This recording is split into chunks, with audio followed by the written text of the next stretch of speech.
But yeah, as a kid, I just thought I built model ships, model airplanes, usually World War II vintage stuff. I had a whole fleet and an Air Force in my house, in my room, excuse me.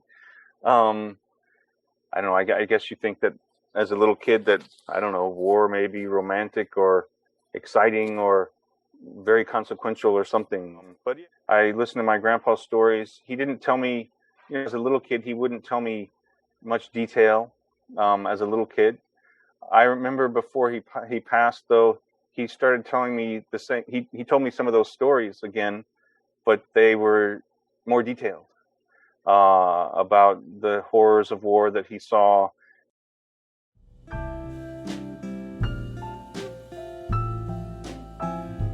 I don't think he really wanted to go to the war. In fact, I know he didn't. His draft notice exactly 1 week after he got married. So I'm sure that wasn't what he was looking to do a week after he got married. So he didn't, I don't think he particularly wanted to go, and I think he wanted to do something to help out. And in his mind, being a medic would be one way he could do that. He was in a small medical team. It was 2 Army doctors and three corpsmen, and they were attached to a Chinese army. That was part of the assistance the U.S. gave to China at the time. And so he shipped out and went across the Atlantic through the Mediterranean. He landed on the west side of India. He said he took a train across India, flew over the hump, as he called it, the Himalayas, into Kunming, into south central, southwest China.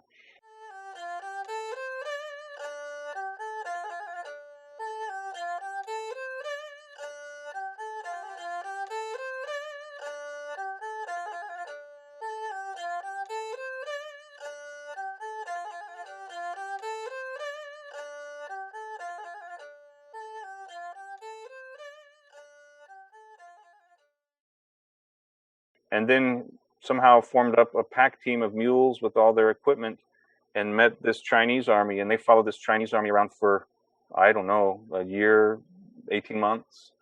And so they were fighting the Japanese.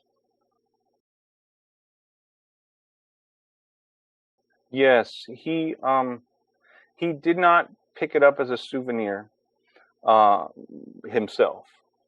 If I may, just real quick, he told me one time after a big battle, he did go out looking for souvenirs. And he went out and the trees were all, broken in the battlefield and the dead bodies. And he had picked up, I think he said he picked up what he thought was a Japanese rifle. And then after a little bit, he heard something whizzing by. And then kept whizzing by, something whizzing by. And then he realized that way off in the distance, there was someone shooting at him. And so he dropped the gun and he said, the ground looked flat when I was going out there, but you'd be surprised at how soon you can find the depressions in the land when someone's shooting at you. And he crawled back and he said, I never went souvenir hunting again. But the flag itself, I understand he would become friends with some of the Chinese soldiers that he helped or that had come to their aid station or that, and he traded for it. I think he traded like cartons of cigarettes, and he got this flag, and that's how it came home with him. I guess he thought it was a neat, he got a souvenir. He didn't have to go out and get shot, perhaps, maybe. But again, he never spoke about it. Not one time. The only way I knew about it was at my aunt's house, and she was like, "Oh, Grandpa brought that back." But anyway, when my mother asked me if I wanted the flag, I said, "Well, yes." However, if you give it to me, that means I can do what I want with it, and I just want you to know that I'm not going to keep it. I'm going to try to return it. I'm going to try to give it back to someone in Japan because I believe that's where it belongs. So don't give it to me if you don't want it to leave the house, so to speak. And my mother, she was fine with it. She very quickly said, sure. And then I started looking around. And after not too long, I came across the Obon Society. So that's when I reached out to you.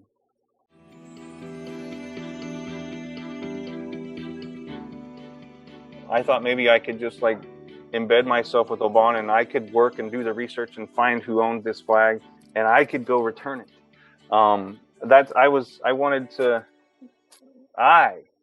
Selfishly, I wanted to return the flag to Japan. But after I read about Obon, I realized that, yeah, this is the real deal. This will be the way to return it.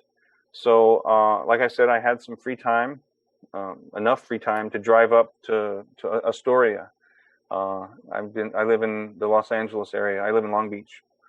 And so I just drove up, and I got to see your exhibit at the museum there, and I toured you showed me your facilities, your office, your headquarters, and got to meet you and Keiko, and yeah, it was just like, this will get it home. This will get it home.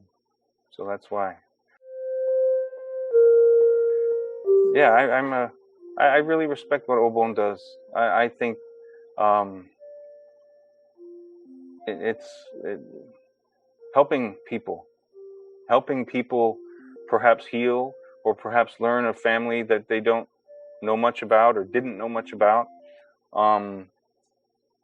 Also, if people can receive these relics, these family heirlooms, these spiritual items from their family members,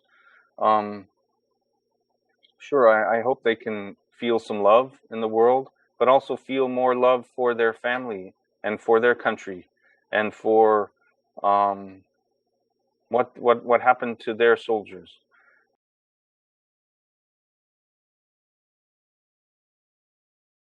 Grandpa, he took care of a lot of people. As I said, he had to quit school in 11th grade, and he took care of his younger sister and two younger brothers, his mother, and his kind of deadbeat dad. And then he got married, and he took care of his wife and his wife's mother. And then he went to the war, and he basically sent every penny they paid him back home to take care of those people. He died in 1995. But his wife, my grandmother, died in 2017. When I went to, so of course I went to both their funerals. And at my grandmother's funeral, my grandfather's nephew was there, his younger brother's son. And it was about Granny. We hadn't really been talking about Grandpa, but of course we were all family. And he, in the conversation, he just said, you know, Alan, your grandpa took care of so many people in his life. And that's what he was doing in the war too. And I was thinking, well, his flag can go someone. If that flag can go home, maybe that can help someone in some way. And Grandpa can still help people.